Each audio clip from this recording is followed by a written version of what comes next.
सभी दर्शकों को हमारी ओर से नमस्ते। आयुष प्रोग्राम आप लोगों का प्रोग्राम है और इस प्रोग्राम में हम बहुत सारी बीमारियों पर चर्चा करते हैं। दर्शकों, आज हमारे साथ भारत से आए हुए डॉक्टर आचार्य योगेंद्र मेधावी जी हैं और उनसे बात करके प्रोग्राम भी हुए हैं। अच्छा लगता है उनको सुनने के लिए और ये बहुत अच्छे चिकित्सक हैं। तो दर्शकों, आज इस प्रोग्राम में हम चर्चा करेंगे, जैसे मॉरिशस में बहुत सारी बीमारियां हैं, हाई बीपी है, शुगर की बीमारी है, दिल की बीमारी है, ऐसे अनेक बीमारी यहाँ पर अनेक बीमारियां हैं। तो आचार्य जी कुछ ऐसे नुस्खे देंगे, बताएंगे कि ऐसे जो बीमारी है उससे कैसे हम बचें और हो तो क्या करना चाहिए। तो चलिए हम आपको डॉक्टर जी से मिलवाते हैं। डॉक्टर जी हमारी ओर से नमस्ते। नमस्ते। हाँ डॉक्टर जी, मॉरिशस में जब हम बात करते हैं बीमारियों की तो ज़्यादातर यहाँ मॉरिशस में हाई बीपी लोगों को है, ये दिल की बीमारी है, शुगर की बीमारी है। तो आज ऐसे कुछ चर्चा करेंगे कि कैसे उनको प्रिवेंट करें, क्या करना चाहिए और अगर बीमारी शुरू हो गई तो क्या करना जी, चाहिए। जी। हाँ देखो, कोई भी बीमारी का जो जन्म होता है, जी। बीमारियाँ जो तब होती हैं जब हम अन्न का प्रयोग ज़्यादा करते हैं, अच्छा। ठीक है? जी और अन्न में भी हम प्रयोग जो करते हैं मैदे का प्रयोग करते हैं, ठीक है? जी। और चीनी का प्रयोग करते हैं, बूरे का प्रयोग करते हैं, जो आपके शुगर है, जी जो इनका प्रयोग करते हैं, तो क्या है कि ये नेचुरल चीज़ें तो हैं नहीं। जी और आज क्या है कि इनमें बहुत सारी मिलावटें, केमिकलों का प्रयोग हो रहा है। जी। ठीक है। तो पहली बात तो हम जो करते हैं ना कि ये ले लो, थोड़ी देर फिर ये खा लो, फिर ये खा लो, ये नहीं होना चाहिए। मॉरिशस में मैंने देखा कि कुछ न कुछ उन्हें 2 घंटे बाद कुछ चाहिए खाने के लिए, जी है ना? और ये भी देखा मैंने कि अगर हम बार-बार चीज़ों को खाते हैं, तो क्या होता है कि हमारी जो ऊर्जा है, भोजन को पचाने वाली, हाँ वो क्या होती है उसी में व्यस्त रहती है। हाँ तो बार-बार आप एक बार खाएँगे, तो उसमें बिज़ी हो गई। हाँ। आप कुछ करना चाहते हैं वो कर नहीं पाएंगे। क्यों? क्योंकि आपकी जो ऊर्जा है वो कहाँ लगी हुई है? भोजन में पचाने में, डाउन हो गई। फिर आपने थोड़ी ऊर्जा बढ़ाई कैसे भी करके, फिर आपने कुछ खा लिया, फिर डाउन हो गई। ठीक है? तो क्या करना चाहिए, जो खाना है एक बार खा लो। तो जो हम खाते हैं इन चीज़ों को, जी। तो क्या होता है कि बार-बार खाने से तंत्र डाउन होता है। हाँ और तंत्र डाउन होता है तो वो क्या करता है, ऊपर की तरफ फिर आपको पित्त को बढ़ाता है, हाँ। एसिड को बढ़ा देता है। जी कि एसिड को बढ़ाया और एसिड इतना बढ़ने लग गया कि फिर वो उसकी खट्टी डकारें आने लगी। जी। वो इतना बढ़ता है कि धीरे-धीरे वो सिर में भागता है।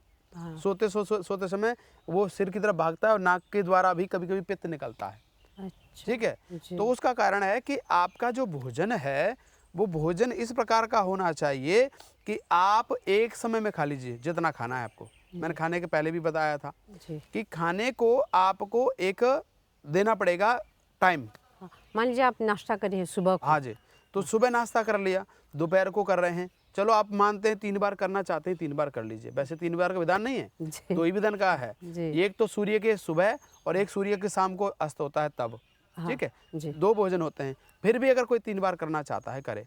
तो रात्रि का जो भोजन है वो कम से कम 4 घंटे पहले होना चाहिए। जी। कितने घंटे? 4 घंटे। 4 घंटे कम से कम सोने से पहले। अच्छा। और हम क्या करते हैं, खाया और सो गए। तो जो सोने के बाद जब सोते हैं तो वो क्या करता है, अंदर ही अंदर मल को तैयार करता है। अन्न आपकी ऊर्जा नहीं बनता, आपकी क्या बन जाता है, वो बीमारी बनने लगता है। और फिर जब रात को लेट खाएंगे, लेट सोएंगे, तो सूर्य की किरणें फिर पड़ेंगी पेट पर। ये विधान है कि सूर्य की किरणों से पहले आपका पेट साफ होना चाहिए, अच्छा। ये आयुर्वेद कहता है। जी और जो व्यक्ति प्रातः काल अपने पेट को साफ नहीं करता है, ठीक है, तो वो पूरा दिन उसका खराब जाता है।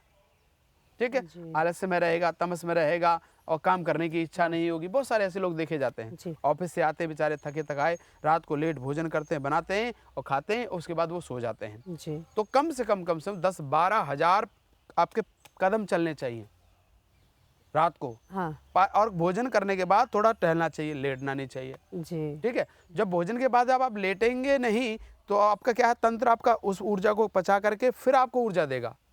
जी। हम क्या करते हैं, अब कोई जैसे अग्नि चूल्हे में चल रही है, थोड़ी सी उसमें हमने लकड़ी लगा दी, है ना, हाँ तो वो जलाती रहेगी। लेकिन कहीं ज़्यादा से ज़्यादा और लकड़ी लगाओ और लकड़ी लगाओ, क्या होगा उसमें, वो शांत हो जाएगी। जी कि वो उसका सामर्थ्य इतना नहीं है। जी सामर्थ्य विशेष हो तो आप कुछ भी डाल दीजिए, जल जाएगा। एक बड़ी भट्टी ली आपने, उसमें आपने छोटी छोटी लकड़ी कितनी डाल दो, भस्म हो जाती है। हाँ तो तंत्र, अगर मेरा भूख बहुत जोर से लगी हुई है तब मैं भोजन करूंगा तो ठीक रहता है। दूसरा, भोजन से पहले और भोजन के बाद में जल का प्रयोग नहीं करना चाहिए। बिल्कुल नहीं। पर कैसा करना चाहिए बताऊंगा। हाँ भोजन से पहले आपको पानी नहीं पीना चाहिए बिल्कुल भी। लेकिन भोजन अगर सूखा है, शुष्क हाँ है ना, सूखा भोजन है, तो उसके बीच बीच में थोड़ा सा आप जल लीजिए, बीच बीच में, बाद में नहीं, थोड़ा थोड़ा। थोड़ा थोड़ा। जी जब बीच बीच में आप थोड़ा थोड़ा जल लेंगे तो वो जल अमृत की तरह काम करेगा। अच्छा, वो भी गर्म हो या ठंडा?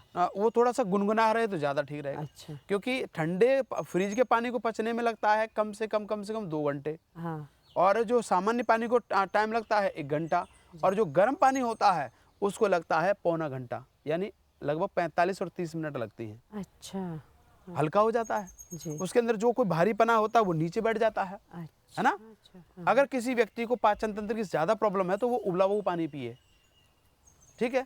और वो मतलब कि वो गरम गरम गरम गरम नहीं, उसको ठंडा कर लें, उबाल कर ठंडा उबाल कर। कर ठंडा कर लें। हाँ दूसरा कि आप अगर कोई चीज़ ठंडी खा रहे हैं तो उसके ऊपर गर्म ना खाएं। अच्छा आज क्या हो रहा है, आइसक्रीम खा ली, हाँ उसके बाद कुछ गर्म खा लिया, या गर्म खा लिया उसके बाद फिर आइसक्रीम खा ली। तो जो सॉफ्ट ड्रिंक हैं, जो ठंडे हैं, जी उनको भोजन के साथ में नहीं लेना चाहिए, अच्छा क्योंकि पाचन तंत्र आपका तेजी से काम कर रहा है। हाँ और आपने ठंडे ड्रिंक ले लिए तो क्या होगा, उसकी अग्नि को शांत कर देगा, मतलब पाचन पाचन तंत्र क्रिया। बंद हो जाएगा, हाँ है। तो वो भोजन पचेगा नहीं, भोजन नहीं पचेगा, कब्ज बनेगी, और वो कब्ज केवल कब्ज तक नहीं रहता है, वहीं से शुगर बनना शुरू हो जाएगा, वहीं से बीपी हाई होना शुरू हो जाता है, लो होना शुरू करता है, वहीं से अटैक की प्रॉब्लम शुरू होने लग जाती है। क्यों? क्योंकि बॉडी में धीरे धीरे क्या होता है, गांठें बनने शुरू हो जाती है। अच्छा इसलिए एक और काम है, अगर कोई जैसे मनुष्य जो पुरुष लोग हैं, उनको अपना रक्त 1 साल में दे देना चाहिए। अच्छा तो क्या देने से उसका रक्त क्या होगा, वो लगातार नया रक्त बन जाएगा। जी हम आप बहुत सारे बच्चों को देखते हैं कि वो रक्त नहीं देते हैं, और तो खून नहीं देते हैं, तो उसके कारण क्या है, धीरे धीरे उसमें मांस की गांठें पड़ने लग जाती हैं, इकट्ठा होने लग जाता है। जी जी और वही चीज़ है, जब अंदर जो उसको खून को वो लगातार जनरेट नहीं करेगा, हाँ तो क्या वो हृदय की तरफ जाता है तो गाढ़ा हो जाता है, हाँ जिसकी वजह से बहुत सारी अटैक की प्रॉब्लम आती जी है ना। और अन्न की वजह से ही सारी आपकी शुगर की प्रॉब्लम सारी जी, होती हैं। जी तो अगर हमने अन्न को अच्छा कर लिया, हमने भोजन को अच्छा कर लिया, अपनी दिनचर्या को अच्छा कर लिया, और दिनचर्या के साथ में योग को अच्छा कर लिया, योग यानी एक्सरसाइज, जी प्रातःकाल थोड़ी करें, रात को थोड़ी करें, और उसके साथ साथ में एक और चीज़ कहूँगा, एनालाइज करना। एनालाइज समझते हैं? हाँ। आत्मनिरीक्षण, कि आज हमने क्या खाया है और कल हमें क्या खाना है, और जो जो खाया है उसका क्या प्रभाव हमारे बॉडी पर है ना। जी तो जब हम ये एनालाइज करेंगे तो क्या है, धीरे धीरे शरीर आपको बताना शुरू करता है जी कि आपको ये खाना चाहिए, ये नहीं खाना चाहिए। हाँ। आपने देखा होगा कोई व्यक्ति खाता है तो उल्टी हो जाती हाँ है ना। तो मतलब कि वो वो चाह शरीर- रहा है कि इसको नहीं खाना है ये, जी लेकिन फिर भी क्या करते हैं, जबरदस्ती खाते रहते हैं। अच्छा अच्छा तो हमें इन चीज़ों पर ध्यान देना चाहिए, और कुछ नुस्खे मैं आपको बताता हूँ इसके लिए।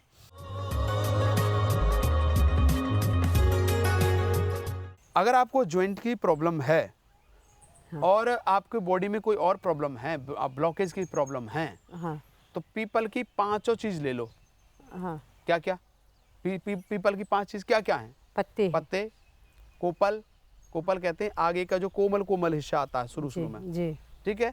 उसके बाद फल, फल उसके बाद है छाल, छाल हाँ छाल, और- और उसके बाद है जड़। अच्छा 5 हो गए। हाँ हाँ इन 5 का प्रयोग करने से हार्ट की प्रॉब्लम नहीं होंगी, अच्छा ठीक है, जी जिनको अगर हो रही हैं तो। हाँ ये स्पेशल हार्ट अटैक के लिए बता रहा हूँ मैं। हाँ अब मान लीजिए ये पत्ते जो आपने बताया था कि उसको हाँ, उबाल करके उबाल पीना कर है। पी हाँ, ये जो 5 चीज़ें हैं, हाँ। इनको उबाल करके अलग अलग से अलग अलग से। और दूसरा, ये 5 चीज़ एक साथ आपको नहीं मिलेंगी इसकी। हाँ आप सोचें छाल मिल जाएगी, जड़ मिल जाएगी, ये मिलेगा, नहीं मिलेगा। जी इनका टाइम होता है। अच्छा ये क्या टाइम होता है कि जब इसमें पत्ते नहीं होते, हाँ जब आपका बसंत ऋतु आता है, जी तो बसंत ऋतु में क्या होता है कि छाल के अंदर रस ज़्यादा होता है। अच्छा हाँ कोई भी पेड़ होगा, उसकी औषधि का हम प्रयोग करेंगे, तो क्या है कि वो औषधि क्या करती है, अब जब पत्ते नहीं है, फल नहीं है, तो वो रस कहाँ चला जाएगा? इसकी छाल में चला जाएगा, तने में चला जाएगा। तो उस समय इसकी छाल लेकर के धूप में नहीं सुखाना, बिना धूप के सुखाना है। जी ठीक है। उसके बाद जब इस पर फूल आया तो फूल जो फूल यानी फल, जी। तो फल को तोड़ लिया। हाँ फिर उसके बाद जब बसंत ऋतु आती है तो कोपल आना शुरू होती है, नई पत्ती आते हैं, जी। तो वो इकट्ठा कर लिया, है ना। फिर जड़ ले ली। तो ये पांचों चीजें लगभग आपको 6 महीने के अंदर अंदर मिलेंगी। अच्छा। इनको इकट्ठा करो और धूप में नहीं सुखाना। किस में सुखाना है? छाँव। आप छाँव में सुखाना है। जी कोई भी औषधि अगर धूप में सुखाओगे तो सूर्य क्या करेगा? उसको ले लेगा, जी। है ना। तो उसको छाँव में जब सुखाएंगे तो उसके अंदर जो रस बना हुआ है, उसकी जो गुणवत्ता है वो बनी रहती है। अच्छा। ठीक है। तो इसका हमें प्रयोग करना चाहिए। और ये बताएं, आप पेट की जो समस्या है। पेट की जो समस्या है, पेट की समस्या के लिए एक तो व्यक्ति को डेली अपनी नाभि में तेल डालना चाहिए। कौन सा तेल लगा? सरसों का तेल। सरसों का तेल। जी, प्रतिदिन नाभि में? नाभि में और नाक में। अच्छा। अगर ऐसे नाभि और नाक में डालोगे तो कभी जुकाम नहीं होगा, कभी पेट खराब नहीं होगा। आपकी आंतों में कभी मल जम जाता है, हाँ तो क्या है, जैसे नाभि में तेल गया तो क्या नाभि पूरी बॉडी का केंद्र है, हाँ हाँ हैं? और शरीर का निर्माण भी यहीं से शुरू हुआ है। जी तो नाभि क्या करती है? उसकी आंतों को चिकनाई देती है। जी तो जो चिकनाई देती है, हम चिकने पदार्थ खाते नहीं हैं, या लोग ज़्यादा चिकने पदार्थ खाते हैं तो वो केवल पेट तक रह जाते हैं, जी बॉडी के अंगों में नहीं पहुंचते। जी। और दूसरा, आप प्रातःकाल अपनी जो जीवा का जो रस है, उठने से कुल्ला करने से पहले आंखों में लगाइए तो आपकी आंखें ठीक रहेंगी, हाँ है ना। आप इन पे घी का प्रयोग कर सकते हैं। हाँ। दूसरा, तेल का प्रयोग कभी भी ऐसे और ऐसे नहीं है। हम्म। क्या है प्रयोग? तेल का प्रयोग जितने भी छिद्र हैं, आँख, नाक, मुंह, कान, नाभि और 2 नीचे, इन पर लगाने का विधान है। अच्छा। इन पर लगाओगे तो कभी आपकी शुष्क नहीं रहेगा, ड्राई नहीं होगी। जी और हम लोग क्या करते हैं, तेल का रूप बदल गया लगाने का, ऐसे करके लगाते हैं, जी। हैं, या फिर ऐसे ऐसे कर लेते हैं। हाँ। तो क्या होता है, ये जो रूम्स हैं ये बंद से हो जाते हैं। अच्छा। ठीक है। जब आप नाभि में इन छिद्रों में जब तेल डालेंगे तो क्या करेगा, वो एक एक अंग तक उसको पहुंचा देगा। हाँ। तो आधी बीमारी आपकी वहीं खत्म हो जाती है। मान लीजिए आँख में डालना है, कान हाँ, में, नाक आँख में। पे आपको क्या करना है, ऐसे पलक के ऊपर लगा लीजिए। जी ठीक है। आप कान में रुई लीजिए, उससे रुई के फुआ से ऐसे ऐसे कर लीजिए। हाँ उसके बाद उंगली से नाक में ऐसे कर लीजिए, जी। है ना। तो ये जो आपका प्रयोग होगा तेल लगाने से, तो आपकी कभी भी बॉडी जो ड्राई नहीं होगी तो जो बॉडी फटती है, हाँ। आपकी जो स्किन फटने लग जाती है ना, जी। वो कभी नहीं फटेगी। अच्छा। हाँ। और जब बॉडी में चिकनाई रहेगी तो और ने जो बीमारियां आ रही हैं वो भी नहीं आएंगी। जी ठीक है। चर्म रोग की बीमारियां नहीं आएंगी जी। जो आती हैं। तो इसलिए हमें इन चीज़ों को विशेष ध्यान देना चाहिए। और जब पेट के लिए और भी सारी चीज़ें हैं, आंवले का प्रयोग करें, जी। है ना। आंवला तो ऐसा चीज़ है जो सारे फल दूध के साथ नहीं लिए जाते। आपने देखा होगा, अब आपका आम आ रहा है यहाँ, ये इस आम को दूध में डाल करके क्या करेंगे, पिएंगे, ये गलत है। जी। शुगर बढ़ना ही है। अच्छा। शुगर बढ़ने का कारण यही है। हाँ। बनाना में दूध डाल करके बनाना शेक बनाएंगे, हाँ पिएंगे, क्या होगा, बीमार होंगे, जी। है ना। तो जो फल हमें सुबह लेना चाहिए थे वो दोपहर को ले रहे हैं, रात को ले रहे हैं। देखा होगा आपने, रात को चले गए घूमने हुए, देखा वो लगी हुई है, उस पर मिलवा करके पी लेते हैं। तो इनका प्रयोग नहीं करना चाहिए। जी। तो क्या है, पेट खराब हो जाता है। जी। तो कब्जादी को बचना है, आंवले का प्रयोग कर लें। आंवले से आप प्रयोग करेंगे तो बच जाएंगे। किसी को कोई अन्य प्रॉब्लम है तो आप छाछ से भी नहा सकते हैं। छाछ, जी। दूध की जो चली हुई, दही की जो चली हुई है, उसको छाछ कहते हैं। जो पानी है उसको। हाँ, उसका प्रयोग कर सकते हैं। किसी को खाज हो रही है ना, तो वो अपने शरीर पर पूरा स्नान कर ले छाछ से। छाछ से। दूसरा, अगर किसी को कोई और अन्य और प्रॉब्लम है तो गौमूत्र का प्रयोग कर ले। अच्छा। गौमूत्र को उस जगह पर लगा ले जहाँ पर एलर्जी हो रही है। जी हैं? तो इनके प्रयोगों को करने से हमारा स्वास्थ्य अच्छा होता। जी। ठीक है। हाँ। तो हमें इसलिए अपने स्वास्थ्य को अच्छा रखना चाहिए। अच्छा, एक और बात अब बता देता हूँ आपको। मैंने ज़्यादातर लगभग इस बात को बोलता हूँ। कोई व्यक्ति कहता है मैं इससे प्यार करता हूँ, इससे प्रेम करता हूँ। अगर मैं स्वस्थ ही नहीं हूँ तो क्या मैं उसकी रक्षा कर सकता हूँ? मैं अपने बेटे की रक्षा कब करूँगा? मैं स्वस्थ रहूँगा। मैं अपने बेटे की रक्षा उनसे प्रेम कब कर पाऊंगा, बच्चे से? जब मैं स्वस्थ रहूँगा। अगर मैं स्वस्थ ही नहीं हूँ तो मैं किसकी रक्षा कर पाऊंगा? तो रक्षित होने के लिए, प्रकृति का आनंद लेने के लिए, प्रकृति के सुख को भोगने के लिए, इस दुनिया में जो लोग हैं उनका सदुपयोग करने के लिए मुझे क्या करना पड़ेगा? स्वस्थ रहना पड़ेगा। जी। और स्वस्थ गया तो सब कुछ गया, है ना। जिसका स्वास्थ्य ठीक नहीं है, किसी को अरबों पैसे हो, क्या करोगे उसका। जी। लेकिन स्वस्थ अच्छा है और उसके बाद कुछ नहीं है, वो कमा करके भी अपने जीवन को आनंद में रख सकता है कि नहीं रख सकता। जी। इसलिए हमें अपने स्वास्थ्य पर ध्यान देना चाहिए, और जब हम स्वास्थ्य पर ध्यान देंगे, स्वास्थ्य की रक्षा करेंगे, तो हम रक्षित होंगे, हमारी संतानें रक्षित होंगी, हम अपनी संतानों का निर्माण भी अच्छा कर पाएंगे। इसलिए स्वस्थ सबको रहना है। जी। तो डॉक्टर जी आपको बहुत धन्यवाद देते हैं। ठीक है, पर मैं एक को बात कह देता हूँ जी। कि सभी मॉरिशसवासियों को स्वस्थ रहना है, जी। तो योग जरूर करना है, जी। योग की तरफ जरूर लौटें, जी। क्योंकि योग ऐसी चीज है जो दुनिया में आपको वापस स्वस्थ कर सकता है। जी।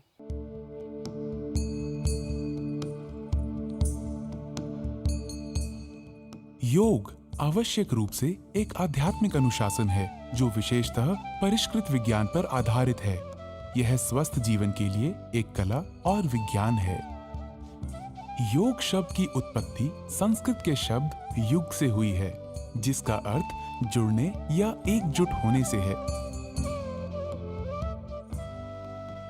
यौगिक लेखों के आधार पर योग का अभ्यास व्यक्तिगत चेतना को सार्वभौमिक चेतना के साथ मिलन करने के लिए अग्रसर करता है।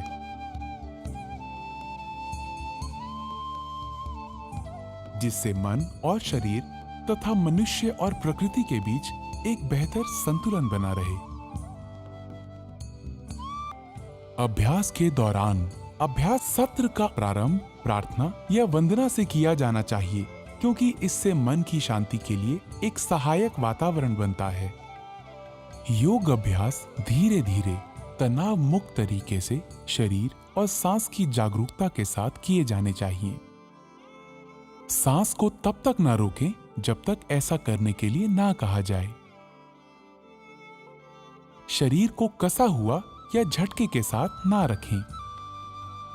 अभ्यासों को अपनी क्षमताओं के अनुसार करें। सत्र का अंत गहन मौन या शांति पाठ से करें।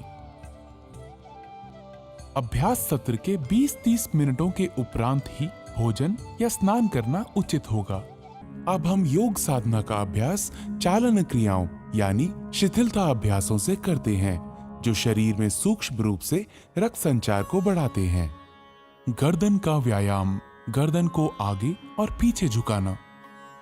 सचेत मुद्रा में खड़े हों। पैरों को आरामदायक स्थिति में फैलाएं तथा हाथों को कमर पर रखें। सांस छोड़ें तथा सिर को धीरे धीरे आगे की ओर झुकाएं और थोड़ी को छाती से स्पर्श कराने का प्रयास करें। सांस भीतर लें तथा सिर को उतना पीछे ले जाएं जितना आराम से जा सके, और सांस भीतर लिए हुए सिर को वापस आगे लाएं। गर्दन को बाहिनी तथा दाहिनी ओर झुकाना। सांस छोड़ें तथा सिर को धीरे धीरे दाहिनी तरफ झुकाएं। कान को कंधे के उतना अधिक निकट ले जाएं जितना संभव हो। सांस भीतर लें तथा सिर को सामान्य स्थिति में लाएं। सांस छोड़ें तथा सिर को बाईं तरफ झुकाएं। सांस भीतर लें तथा सिर को वापस सामान्य स्थिति में लाएं। दाहिनी और बाहिनी ओर घुमाना। सांस छोड़ें तथा सिर आराम से दाहिनी तरफ इतना घुमाएं कि थोड़ी कंधे की सीध में आ जाए। सांस भीतर लें तथा सिर को वापस सामान्य स्थिति में लाएं। सांस छोड़ें तथा सिर को बाईं तरफ घुमाएं। सांस भीतर लें तथा सिर को वापस सामान्य स्थिति में लाएं। गर्दन को घुमाना। सिर को आगे की ओर झुकाकर थोड़ी को छाती से स्पर्श कराने का प्रयास करें। सांस भीतर लें तथा सिर को घड़ी की सुइयों की दिशा में घुमाएं। सिर नीचे की ओर जाते समय सांस छोड़ें। सिर को घड़ी की सुइयों की विपरीत दिशा में घुमाएं। गर्दन के चारों ओर खिंचाव, गर्दन के जोड़ों और मांसपेशियों के शिथिलन तथा गर्दन के तनाव के दूर होने की अनुभूति करें। गर्दन में दर्द और स्पॉन्डिलाइटिस की शिकायत वाले लोगों को यह व्यायाम आराम से करना चाहिए। स्कंध संचालन। दोनों पैर परस्पर मिले हुए हों। पैर से सिर तक के हिस्से को सीधा रखें। भुजाओं को बगल में रखें। श्वास खींचते हुए बगल से दोनों भुजाओं को अपने सिर से ऊपर उठाएं। हथेलियां ऊर्ध्व दिशा में हों। श्वास छोड़ते हुए दोनों भुजाओं को बगल में वापस ले आएं। जब हाथों को सिर से ऊपर उठाएं तो ध्यान रखें कि वे सिर को स्पर्श ना करें। इसी तरह जब हाथों को नीचे लेकर आएं तो इस बात का ध्यान रखें कि जांघों को वे स्पर्श ना करें। उंगलियों को मिलाते हुए दोनों हथेलियों को पूरी तरह खोलें।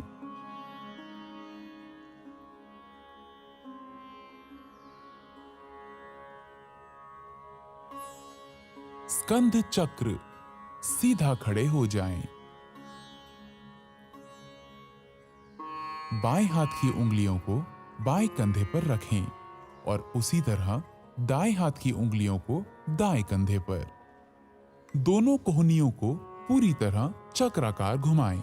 आगे की ओर कोहनियों को घुमाते हुए वक्ष स्थल के सामने स्पर्श कराने की कोशिश करें और जब कोहनियों को घुमाएं तो उन्हें कानों के समीप ले जाने की कोशिश करें।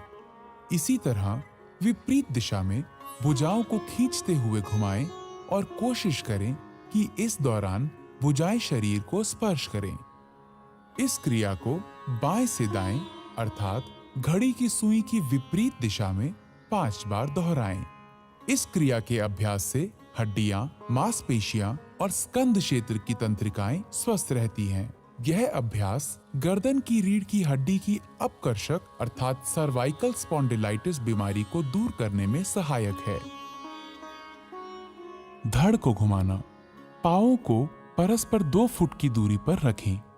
दोनों हाथों को छाती की ऊंचाई तक इस प्रकार उठाएं कि दोनों हथेलियां एक दूसरे के सामने हों। सांस छोड़ें। शरीर को दाहिनी तरफ इतना घुमाएं कि बाईं हथेली दाहिने कंधे को स्पर्श कर ले। सांस भीतर लेते हुए वापस लौटें। अब सांस छोड़ें।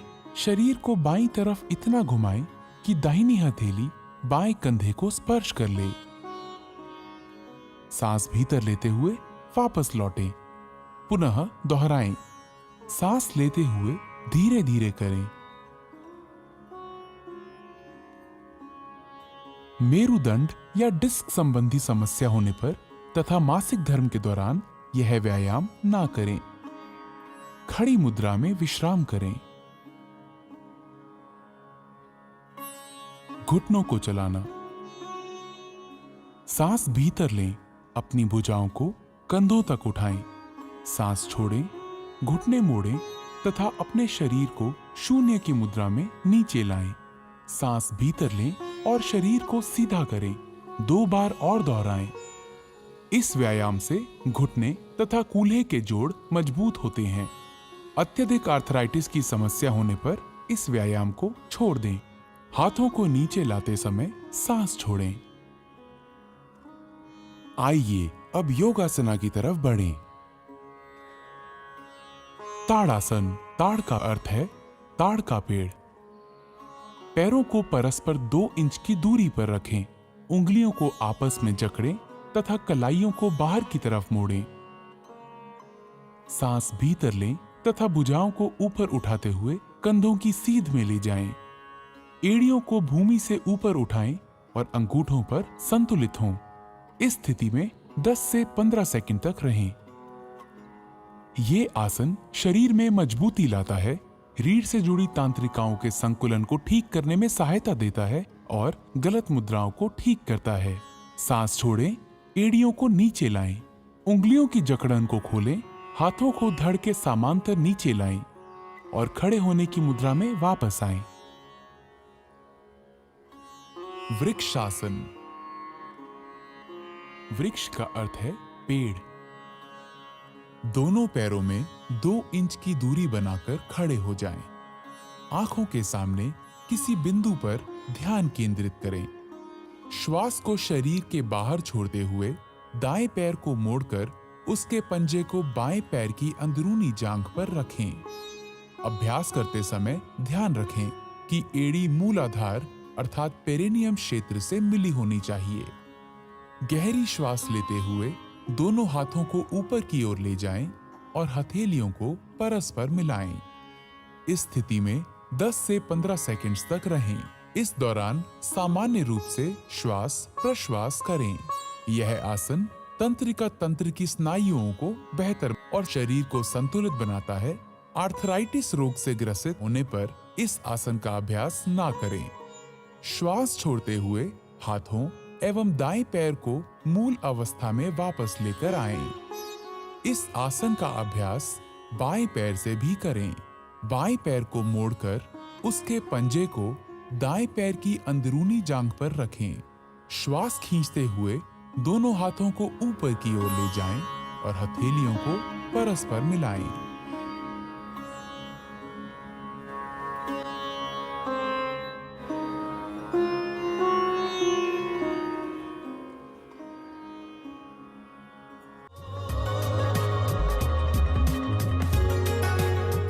तो यहाँ पर हम समाप्त करें आयुष प्रोग्राम। आचार्य जी, आपने बहुत अच्छा हमारे दर्शकों को कुछ ऐसे नुस्खे बताए, स्वास्थ्य को कैसे ठीक रखना चाहिए। तो आप बहुत कम समय के लिए मॉरिशस आए आचार्य जी, और बहुत अच्छी सलाह भी आपने दे दिया। और अगली बार आप मॉरिशस आएंगे तो अवश्य और कुछ आपसे सीखेंगे। जी जी जी। तो आपको बहुत धन्यवाद डॉक्टर जी हमारी ओर से। मैं भी आप सबका बहुत बहुत धन्यवाद करता हूँ, आप खास करके आपका, और जो हमारे स्टूडियो वाले हैं जो इतनी मेहनत के साथ में यहाँ आए हैं और अपने लोगों के लिए, अपनी मॉरिशस के लोगों से इतना प्रेम करते हैं, तो उनके लिए मेरा आप लोगों ने सदुपयोग किया।